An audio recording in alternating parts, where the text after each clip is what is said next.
Je veux souhaiter bienvenue à tout le monde à cette nouvelle édition de la FCPQ en direct, édition du 11 novembre 2019. Alors ce soir, on a encore une présentation d'un partenaire. Cette fois, c'est l'Institut des troubles d'apprentissage. Alors on a comme invité ce soir, on a Madame Hélène Brien, directrice des services professionnels à l'Institut des troubles d'apprentissage, qui va nous faire une présentation sur le sujet de qui peut aider votre enfant.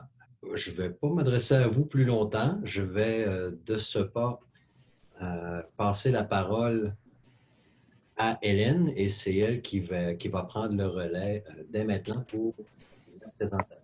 Parfait, OK. Donc, c'est ça, mon nom est Hélène Brien, je suis directrice des services professionnels à l'Institut des troubles d'apprentissage.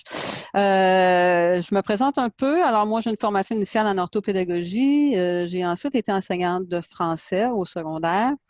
Et j'ai été directrice d'école pendant aussi plusieurs années, primaire, secondaire. Et j'ai également, avant de m'en venir à l'Institut, été directrice des services pédagogiques pendant 5 ans. Donc, c'est le milieu scolaire, je le connais pas mal bien, les intervenants aussi.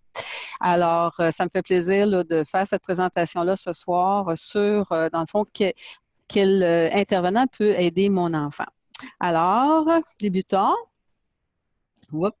Hop, là, on y va. Alors, l'intention de la rencontre de ce soir, pour moi, ce sera donc de mieux connaître les différents intervenants des milieux scolaires et de la santé et de comprendre le rôle de chacun. Alors, il faut bien comprendre que chaque intervenant a quand même des fonctions qui sont très larges et très importantes en termes aussi d'éventail d'actions à poser. Donc, c'est sûr que ce soir, ça sera un survol succinct là, de leurs fonctions. Alors, ça pourrait faire l'objet d'un autre atelier de finalement les présenter de façon un peu plus précise chacun d'eux. Alors, pour aujourd'hui, on va faire un survol.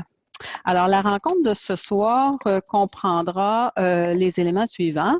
Donc, on va débuter avec une courte vidéo, une vidéo d'une dizaine de minutes, qui va présenter l'ensemble des intervenants de façon aussi succincte. Ensuite, moi, je vais vous nommer les éléments importants à retenir là, par rapport à l'ensemble des intervenants. Il y aura aussi une période de questions et j'ai préparé, pour terminer ça de façon un peu ludique, quelques petites questions concernant là, les différents intervenants. Et nous conclurons là, notre soirée. Alors, tout d'abord, on va vous présenter le webinaire qui est une présentation de Marie-Julie Godbout, qui est orthopédagogue, alors qui va vous présenter ça, les différents donc, intervenants. Je laisse donc M. Hervé présenter le vidéo.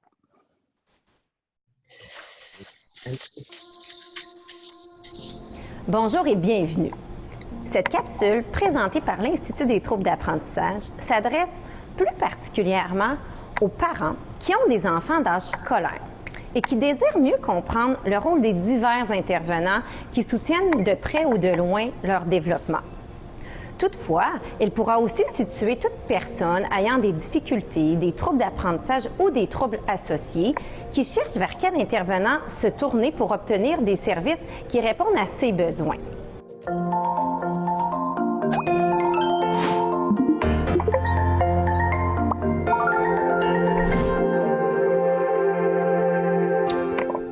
C'est bien connu, hein? Chaque individu est unique, peu importe son profil. Il est vraiment fréquent qu'une personne ait besoin de soutien d'un intervenant ou d'un professionnel et que ce soit de façon ponctuelle ou plus soutenue. C'est pas pour rien qu'une multitude d'intervenants du secteur scolaire, de la santé et des services sociaux occupent des fonctions liées au bon développement des individus.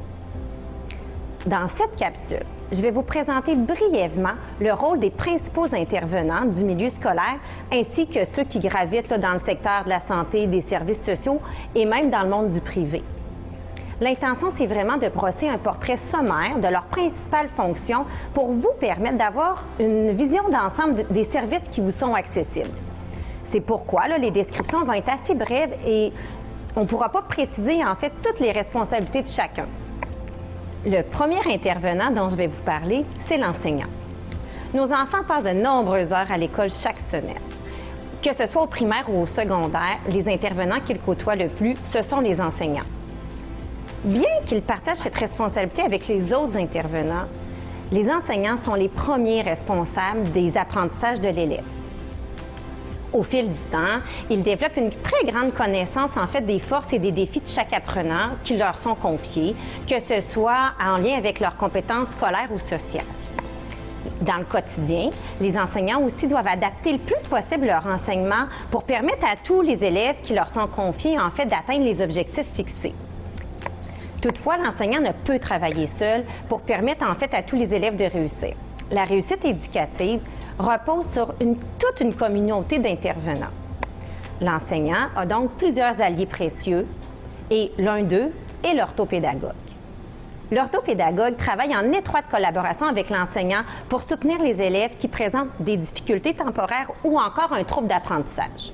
Son travail consiste à identifier de façon vraiment précise les besoins et les capacités des élèves pour qui l'enseignement en classe n'est pas suffisant, en fait, pour leur permettre de bien réussir. Et ça, principalement là, en français et en mathématiques. L'orthopédagogue y offre un service d'accompagnement et de rééducation pour l'élève, pour lui permettre, en fait, de travailler puis d'atteindre l'objectif ou les objectifs qui ont été ciblés pour lui. Ça va arriver qu'il travaille en classe en collaboration avec l'enseignant, mais il intervient aussi en sous-groupe et de façon individuelle.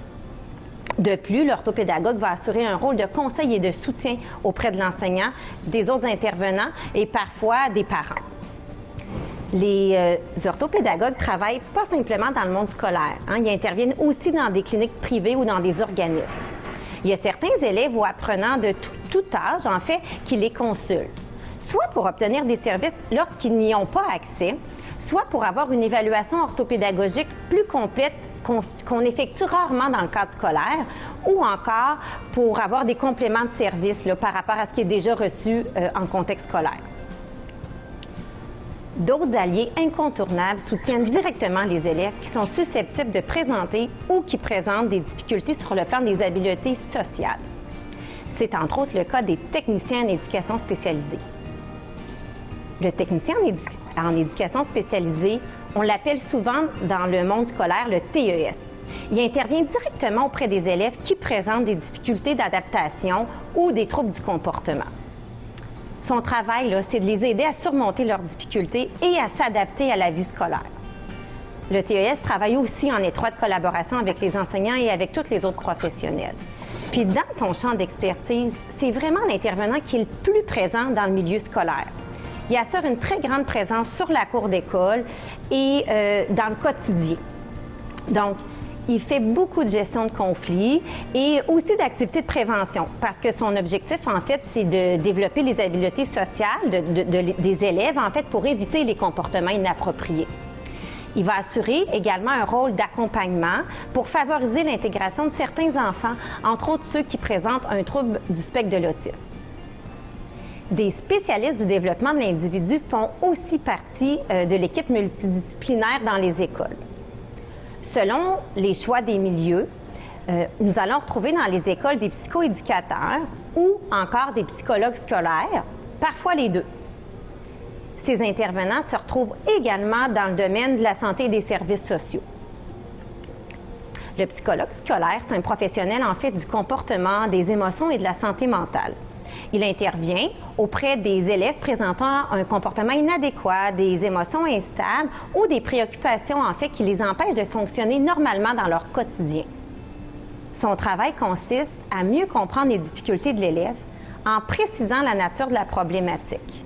Donc, en milieu scolaire, il va évaluer entre autres le fonctionnement intellectuel, attentionnel et cognitif dans le but, en fait, de préciser les capacités de l'apprenant, puis de pouvoir le soutenir dans son épanouissement personnel, social et dans son cheminement scolaire. Son mandat en milieu scolaire va être surtout, en fait, de mieux comprendre les difficultés par l'évaluation et d'offrir des pistes d'intervention aux intervenants. On retrouve également des psychologues dans le monde de la santé et des services sociaux. Leur mandat est très similaire. Toutefois, ils sont généralement plus disponibles pour un suivi à long terme ou une thérapie. Le psychoéducateur, quant à lui, est un professionnel du fonctionnement adaptatif. qui travaille en étroite collaboration avec le technicien en éducation spécialisée, le TES, et l'enseignant. Lorsque nécessaire, le psychoéducateur va évaluer le fonctionnement adaptatif de l'élève afin de mettre en place des interventions qui visent à améliorer son adaptation à son milieu. Il y a un mandat de dépistage, d'évaluation et d'accompagnement. D'ailleurs, le psychoéducateur offre des suivis individuels aux élèves qu'il nécessite. Le but, c'est de développer des stratégies, pour mieux s'adapter aux situations. De plus, une importante partie de son mandat consiste à conseiller les autres intervenants et les parents afin de leur permettre de réunir les conditions favorables à l'adaptation optimale de l'élève, puis au développement de ses capacités adaptatives et à son autonomie. Maintenant, pour les difficultés touchant plus précisément la sphère langagière, les milieux scolaires ont généralement accès à un orthophoniste, que ce soit sur une base régulière ou plus ponctuelle. Sinon, ces spécialistes-là se retrouvent dans le domaine de la santé et peuvent être consultés aussi au privé. L'orthophoniste, c'est le professionnel des troubles de la communication qui va évaluer et traiter les personnes qui présentent, entre autres, des difficultés de langage, de la communication, de la parole ou de la voix.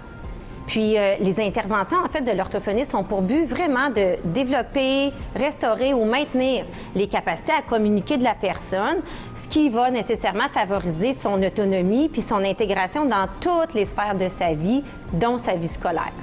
Certains milieux scolaires retiennent les services d'un ergothérapeute pour intervenir auprès des élèves qui présentent des troubles physiques ou moteurs. L'ergothérapeute va évaluer le développement de l'élève dans les différentes sphères, mais entre autres celle de la motricité fino-globale, de l'intégration sensorielle, puis des habiletés perceptivo-cognitives. Il va déterminer puis mettre en œuvre un plan de traitement et d'intervention dans le but de développer, restaurer ou encore maintenir les aptitudes, puis de compenser les incapacités.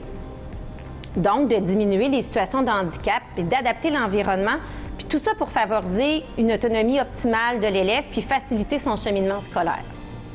Il est primordial de mentionner que tous les intervenants et professionnels du milieu scolaire travaillent en intervention auprès des apprenants en difficulté, mais aussi de façon préventive, dans une optique de dépistage puis de mise en place des interventions appropriées, et ce, pour tous les élèves. Je vous donne des exemples.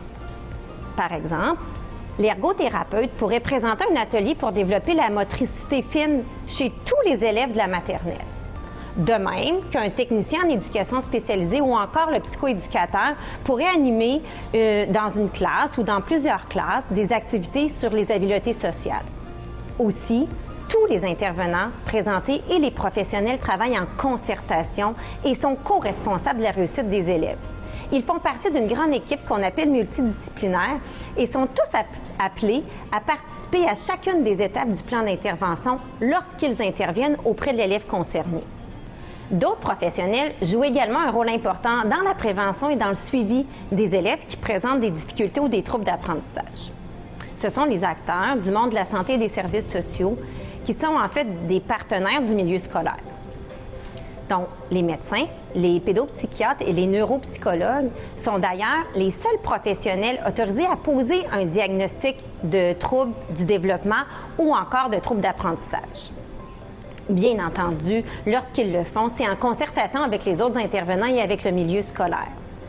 C'est-à-dire qu'avant de poser un diagnostic, des manifestations du trouble doivent être absolument documentées par plusieurs intervenants, dont les enseignants, les orthopédagogues, l'orthophoniste, les parents, des intervenants qui gravitent autour de l'élève. Puis, il faut également qu'une rééducation intensive et implantée sur une période suffisante de temps ait été mise en place.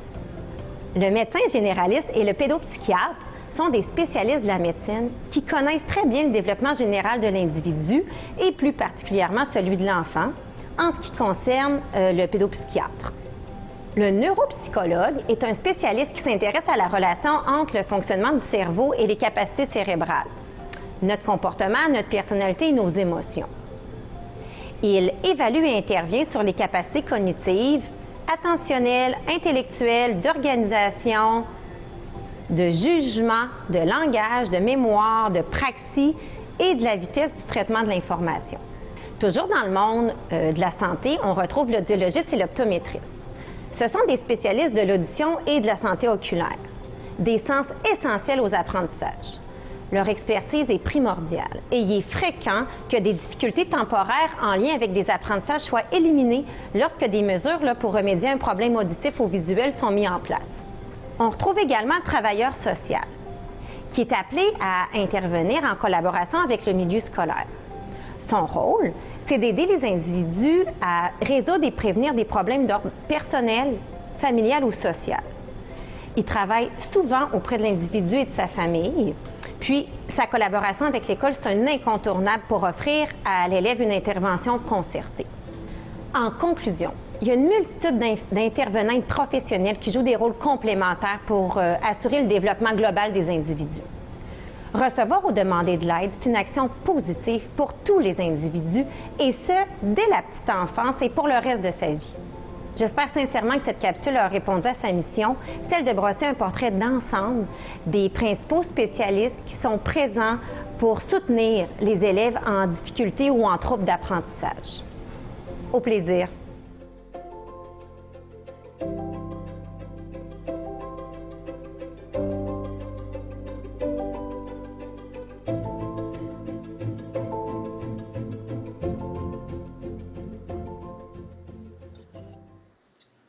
Alors, je redonne la parole à Hélène. Hélène? Oui. Alors, je vais juste compléter. Je pense que ce portrait était quand même assez complet. Donc, on est rendu ici. Donc, je disais que la présentation était assez complète, mais il manque peut-être trois personnes, trois intervenants, entre autres. Donc, il y a l'enseignant ressources. Alors, au secondaire, depuis quelques années, il y a des allocations pour les enseignants ressources. Alors, ce sont des enseignants qui vont avoir une partie de leur tâche ou la totalité de leur tâche, et ils vont soutenir les élèves à besoins particuliers dans l'école. Alors, l'enseignant ressources peut intervenir au niveau du comportement ou peut intervenir au niveau des apprentissages. C'est l'organisation des services de l'école qui va le décider. En fait, ça, c'est très important, cette nuance-là, de comprendre que tous les intervenants qu'on a nommés ne sont pas nécessairement tous les mêmes dans les écoles. Alors, selon, en fait, différents paramètres, des budgets alloués, la grosseur de l'école, la clientèle, les ressources humaines en place, puis l'équipe école avec la direction va également faire des choix d'organisation. Donc, parfois, on va trouver certains intervenants, parfois, on va en trouver d'autres, ça dépend. Alors, comme les enseignants ressources dans les écoles secondaires, certains vont les utiliser pour l'apprentissage, d'autres plus pour le soutien au comportement. Alors, voilà pour l'enseignant ressources. Le conseiller d'orientation, c'est quand même aussi au secondaire un intervenant qui est pas mal important. C'est le conseiller en orientation peut agir aussi beaucoup sur la motivation des élèves. Il voit avec eux leurs intérêts, leurs aspirations professionnelles, leurs forces également et leurs aptitudes. Puis, il va rendre le plus concret le parcours scolaire, et le fait d'étudier, d'aller à l'école devient plus motivant pour l'élève. Il va également agir souvent sur l'estime de soi. Alors, dans certaines écoles, le conseiller d'orientation va avoir un rôle quand même pas mal important dans l'intervention auprès de l'ensemble des élèves. Le dernier, qu'on appelle le préposé aux élèves handicapés, le PEH, c'est un intervenant qu'on voit moins maintenant, mais qui est encore présent. Donc, ça sera celui qui va vraiment accompagner les élèves qu'on va dire handicapés, dont les conditions vont exiger vraiment une aide régulière, quotidienne. Donc, on va aussi retrouver maintenant beaucoup des TES qui vont maintenant avoir un peu ce rôle-là, qui vont partager dans leurs tâches ce rôle-là, puis celui de TES. Alors ça, c'est quand même assez fréquent. Alors, j'avais envie de vous résumer un peu tout ça, puis vous dire un peu, faire ressortir les éléments qu'on doit retenir aussi dans les différents intervenants scolaires et du domaine des services sociaux. Ils ont tous le même but, c'est-à-dire vraiment le développement de l'enfant, son bon fonctionnement et également d'optimiser son autonomie. Alors, tous visent cela. Alors, selon leurs responsabilités, ils vont intervenir sur le plan scolaire, comme on a vu, social, familial, puis également celui de la communication. Donc, cet objectif-là est commun à tous. Ensuite aussi, lorsqu'il débute l'aide à un élève ou l'intervention auprès d'un élève, tout le monde, peu importe qui ils sont, vont identifier les forces défis ou aptitudes besoins de l'enfant.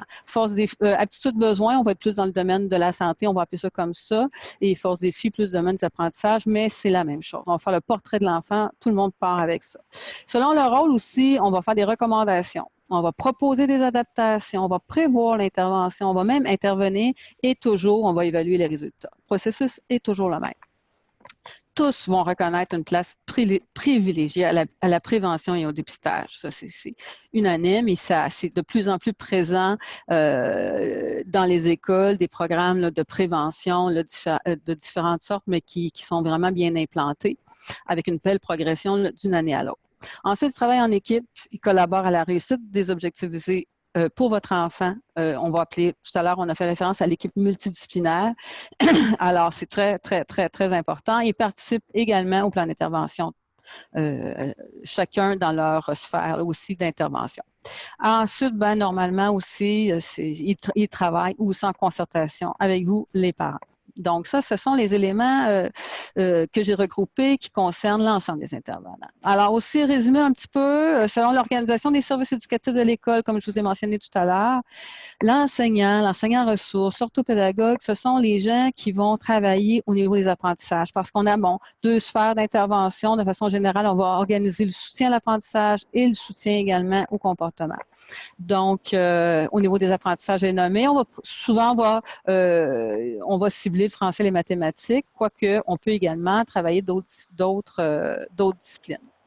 Ensuite, le technicien en éducation spécialisée, ou parfois le psychoéducateur, le psychologue, l'enseignant en ressources aussi peut jouer un rôle important au niveau du soutien à l'adaptation des comportements, à l'intégration poussée dans le milieu, puis à l'amélioration des capacités organisationnelles. Alors, c'est notre deuxième sphère d'intervention.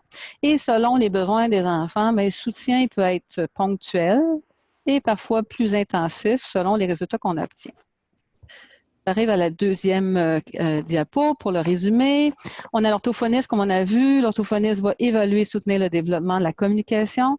On va parler souvent de dyspraxie ici, là, expressive, réceptive, la voix, la parole, le bégaiement. L'ergothérapeute, c'est toujours lui, son rôle, rendre l'élève le plus fonctionnel possible sur les plans de la motricité globale fine, les habiletés perceptivo-cognitives, donc la vision et la cognition, et l'intégration sensorielle. Le neuropsychologue s'intéresse à la relation entre le fonctionnement du cerveau et le comportement. Il évalue les capacités cognitives qu'on va appeler intellectuelles, attentionnelles, organisationnelles. Alors, c'est vraiment le spécialiste ici, émotionnel et comportemental.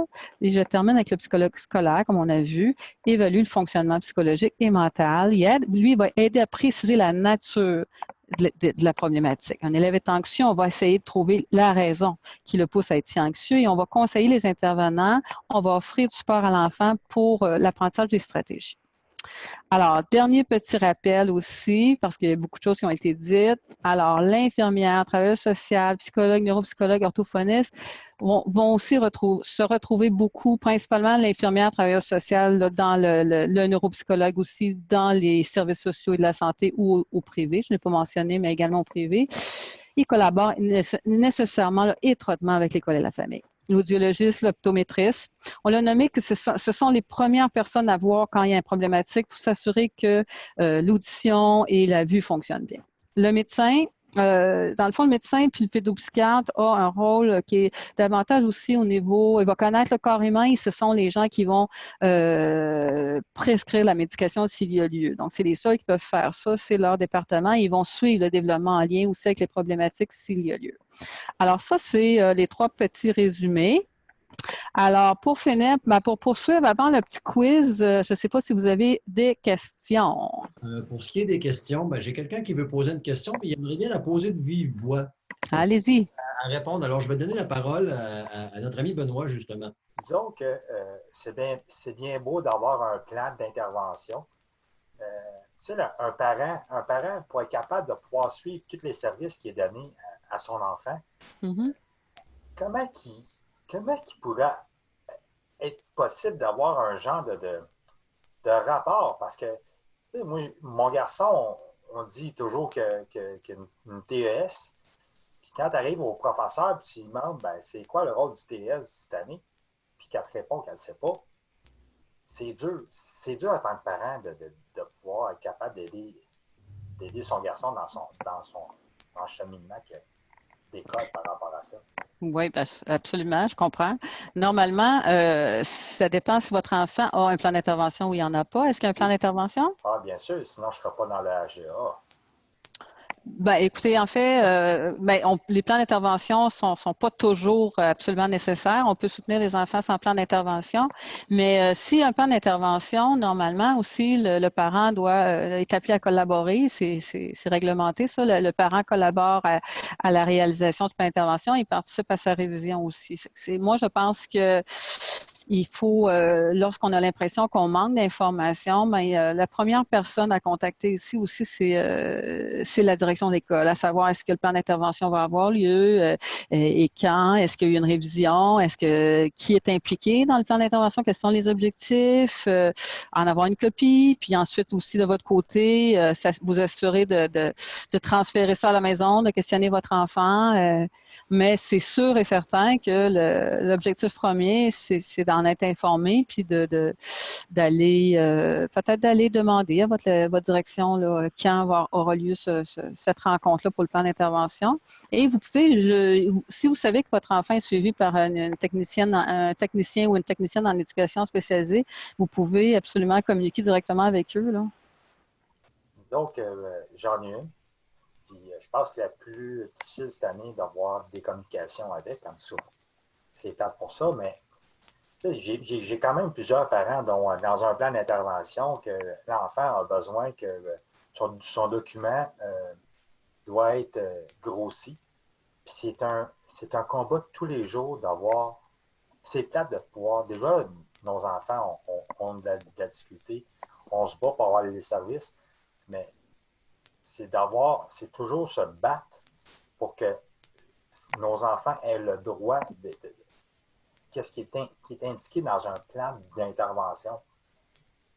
Ben, j'ai envie de vous dire que c'est sûr que si vous avez ce sentiment-là, c'est pas du tout un sentiment qui est agréable, mais vous savez, le plan d'intervention, c'est une chose. Qu'est-ce qui est fait en classe aussi, c'est pas mal plus, comment je vous dirais ça, c'est une chose le plan d'intervention, mais peut-être qu'en classe, il y a beaucoup d'approches qui sont utilisées qui vont être soutenantes aussi. Là, en fait, là, c'est une situation particulière. Je connais pas votre situation, mais c'est ça, mais dans les faits, normalement, il y a deux éléments. C'est que, oui, si l'enfant, après des interventions récurrentes, puis tout ça, n'a pas réussi à fonctionner, on va établir un plan d'intervention avec des objectifs plus ciblés, tout ça, avec des intervenants qui vont s'y ajouter, puis on va faire l'évaluation, puis normalement, les parents, ils sont invités. Et il y a deuxième élément, c'est de plus en plus dans les écoles, on va avoir une approche là, dite là, inclusive, une approche qui va prévoir là, dans l'approche, on va prévoir rejoindre les enfants qui ont plus de difficultés. Cette approche-là est de plus en plus présente aussi dans les écoles.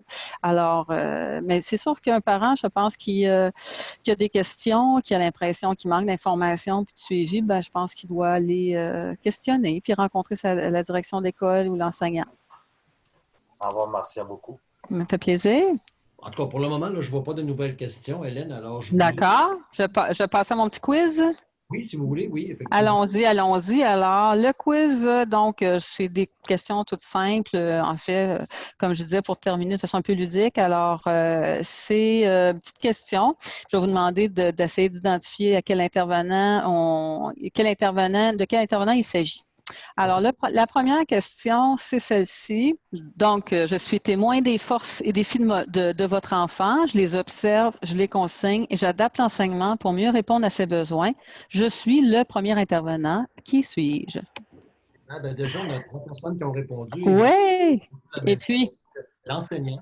Et puis, écoutez, c'est exactement ça. C'est l'enseignante qui est toujours la première personne. Alors, dans le cas aussi où on a des questions à poser, je parlais de la direction d'école qui est plus responsable des plans d'intervention, mais sinon, c'est sûr qu'on doit toujours communiquer là, avec l'enseignant. C'est la première personne qui documente, qui est capable là, de vous répondre là, concernant là, votre enfant. Alors, on arrive à la deuxième. Puis je dis entre autres, hein, parce qu'il faut faire attention, parce que c'est un petit jeu, là, j'ai écrit une action, mais les intervenants en font vraiment plus que ça. Alors, on essaie de découvrir qui c'est. Donc, j'interviens auprès des jeunes qui ont des difficultés d'adaptation et de comportement. J'évalue leurs difficultés et j'essaie de réunir les meilleures conditions pour favoriser leur adaptation et leur intégration. On me retrouve dans les milieux scolaires et également dans l'offre des services sociaux. La collaboration avec la famille est essentielle. Qui suis-je? Oh, on a des réponses différentes, là. Ah, intéressant. Alors, on a deux personnes qui nous ont répondu, le psychoéducateur, et une personne qui nous a répondu, le technicien ou la technicienne en éducation spécialisée. Bon, je comprends qu'on ait répondu ça parce que c'est deux intervenants qui ont des fonctions quand même assez similaires. Ici, la différence, c'est travailler pour les services sociaux, on retrouve davantage le psychoéducateur. Même que le psychoéducateur, lorsqu'il travaille pour les services sociaux, il peut aller même dans la famille, à la maison et tout ça. C'est la différence. Mais je comprends qu'on ait écrit TES. C'est quand même une réponse qui a un certain nombre de points. C'est bien. Alors, question suivante. Alors, je vais donner ma réponse. On arrive à la question suivante. Entre autres, toujours, j'aide les jeunes à mieux connaître leurs intérêts et les éléments importants qui composent leur personnalité. Je les soutiens dans le développement de leur capacité à faire des choix de parcours. Qui suis-je? Oh, je pense que c'est pas mal unanime, là. On parle du conseiller en orientation. C'est absolument ça. C'est le conseiller d'orientation. Donc, c'est lui qui peut avoir un rôle dans une école, peut avoir un rôle très, très important à jouer. Donc, si vous avez des enfants qui sont au niveau secondaire, il ne faut pas hésiter à communiquer avec cette personne-là si vous avez des questions, si vous voulez, si votre enfant a un problème de motivation aussi, ça peut être une personne intéressante et très soutenante. Alors, le conseiller d'orientation. L'autre question. Donc, je peux voir chez un jeune des indices de dyslexie. Je peux suggérer des aides technologiques, mais je ne peux pas poser de diagnostic. Je prévois et organise la rééducation et je collabore beaucoup avec les enseignants. Qui suis-je? On a seulement que deux réponses. Il y a quelqu'un qui a suggéré l'orthophoniste et une autre personne qui a suggéré le PEH. Ah, OK. PEH, non, parce que le PEH va être il va être vraiment associé à un jeune qui a un handicap. Un handicap, la plupart du temps, ça va être un handicap physique, très souvent en tout cas. Ici, c'est pas ça. On dit que l'intervenant peut voir, donc elle peut voir des indices de dyslexie, mais elle peut pas faire un diagnostic. La dyslexie étant un trouble d'apprentissage, ce ne sont que les neuropsychologues et psychologues qui peuvent faire des diagnostics, qui peuvent poser des diagnostics de dyslexie. Par contre, on a ici un spécialiste à l'école excusez-moi, l'orthophoniste aussi, par exemple. Mais l'orthophoniste peut poser le diagnostic. Donc, on a un spécialiste à l'école, un spécialiste de l'enseignement, qui est une personne qui a un rôle pivot là, dans l'aide, dans le soutien aux élèves. Alors, c'est l'orthopédagogue. Alors, l'orthopédagogue dans une école, c'est vraiment là, elle qui a le rôle pivot parce que c'est une enseignante, mais spécialisée. Alors, voilà. Ma prochaine question. J'évalue les problèmes liés au langage et à la communication. Mon rôle débute dès la petite enfance. Je suis présent dans les écoles et aussi dans l'offre des services sociaux. Qui suis-je? Ça semble faire l'unanimité. En tout cas, les réponses sont assez spontanées. Alors, allez-y. L'orthophoniste. C'est en plein ça, l'orthophoniste. Alors, il en reste quelques-unes, je crois. Donc, je suis très présent à l'école. Dès que je peux, je travaille le volet prévention. J'aide les jeunes à adapter leur comportement au quotidien pour obtenir du succès et je collabore avec toute l'équipe école. Qui suis-je? Ça aussi, ça devrait être assez rapide, je pense. Encore une fois, c'est une grosse tendance, là. Le technicien ou la technicienne en éducation spécialisée ou TES. C'est en plein ça, c'est vraiment ça aussi. C'est une personne qui a un rôle extrêmement central là, dans une école. Puis le TES peut participer à peu près à tout. Si on pourrait se faire un atelier juste sur le rôle du TES à l'école, là, il fait vraiment beaucoup de choses aussi. Alors, les dernières, je suis très présent auprès des jeunes qui vivent des problèmes familiaux. Je travaille avec l'école et beaucoup avec la famille. Qui suis-je? C'est partagé. Allez-y. Deux personnes qui m'ont répondu le psychologue et deux personnes qui m'ont répondu le travailleur social. Bon, ben écoutez, c'est sûr que le psychologue peut agir là-dessus parce que le psychologue va aider le jeune à s'adapter là, dans son environnement. Mais on va parler davantage ici du travailleur social parce que les difficultés familiales, ça c'est vraiment là, le département là, du travailleur social. Alors, c'est pas mauvais, là, mais c'était le travailleur social. Alors, on termine ou presque. Donc, je peux évaluer les capacités cognitives, intellectuelles et attentionnelles. Les problèmes d'anxiété peuvent également faire partie de mon travail. Qui suis-je? On a plusieurs réponses différentes. Allez-y. Alors, ça va du psychologue au neuropsychologue, au pédopsychiatre, pour revenir au psychologue. Alors, Ben, c'est pas mal bon. C'est pas mal bon parce que la réponse, c'est neuropsychologue et psychologue. Les deux peuvent agir, là, avoir ces fonctions-là. Donc, quand on parle aussi d'évaluation, là, on est vraiment là, dans l'ordre de ces professionnels-là. Alors, il me reste, je pense, 2 questions. Donc, celle-ci, je travaille à rendre le plus fonctionnel possible l'enfant aux prises avec des difficultés motrices, physiques et sensorielles. celle-là semble assez évidente. OK, parfait. Tant mieux, vous êtes bon. La réponse, Alors, c'est l'ergothérapeute. c'est en plein ça. Ben, écoutez, moi, c'est bon. Hein. Quand mes élèves avaient toutes des bonnes réponses, je me disais, ils ont compris, c'est parfait. Alors, c'est, je pense, la dernière. À l'école, je suis une personne incontournable qu'il faut rencontrer absolument quand mon enfant a besoin d'aide. Beaucoup de gens nous ont répondu l'enseignant, mais il y a une personne qui a mentionné la direction d'établissement. OK. Alors, je comprends qu'on ait pu nommer l'enseignant parce que j'ai vraiment nommé l'enseignant comme la première personne, là, la première personne qu'on doit contacter. Mais si mon enfant a vraiment besoin d'aide, puis que j'ai une personne à un moment donné que je dois rencontrer, absolument, comme je l'ai nommé tantôt, c'est la direction de l'école. Puis ça, il ne faut pas hésiter là, à le faire. La direction est responsable des services éducatifs de son école, toujours travailler en collaboration, évidemment, là, avec elle. Et il faut la rencontrer si vraiment on a besoin là, de partager une problématique qu'on voit chez notre enfant. Alors, voilà pour mon petit quiz. Alors, on arrive à la conclusion. Donc, on disait que l'intention du départ, c'était vraiment de faire connaître, puis parfois de démêler là, les intervenants des milieux scolaires et de la santé pour bien comprendre leur rôle. Évidemment, on a dit aussi que les rôles étaient parfois similaires, que ce n'est pas toujours facile de les distinguer. Certains peuvent évaluer, poser des diagnostics, d'autres non, mais ils ont tous les mêmes objectifs là, de soutenir le développement. Donc, on se posait la question aussi dans quelle mesure cet objectif pour vous est atteint. Un qui est ou pas atteint du tout et 10 me semble beaucoup plus connaissant maintenant. Alors, quel est votre sentiment là, à la fin là, de cet atelier? Je pense que c'est pas mal unanime. Ben, unanime, c'est-à-dire que c'est pas mal dans le haut de l'échelle, je dirais. Les gens semblent plutôt satisfaits de la présentation. Bon. Ils apprécient. D'ailleurs, même, on a mis des commentaires, là, belle présentation. Quelqu'un qui nous dit aussi qu'il a pris des notes là, pour l'entrée au secondaire de son enfant avec les intervenants. Ouais. Je pense qu'on a vraiment pu transférer des connaissances aux gens qui étaient là ce soir et qui vont leur être utiles. Bon, ben tant mieux, tant mieux. Puis, au fond aussi, on se disait, est-ce qu'il y a une suite? Alors, s'il y a des questions qui vous viennent à l'esprit dans les prochains jours, vous n'hésitez pas à nous les faire parvenir. Ça va nous faire plaisir là, de vous répondre. Puis également, si dans l'esprit aussi des présentations de l'accompagnement de l'Institut des troubles d'apprentissage, c'est aussi de dire, bon, OK, on a une première présentation, mais peut-être que les gens souhaiteraient une suite pour approfondir leurs connaissances. Donc, je vous laisse réfléchir là-dessus aussi. Si éventuellement vous manifestez là, le désir d'avoir la suite, quelle serait cette suite-là? De quoi vous aimeriez entendre parler par rapport aux intervenants?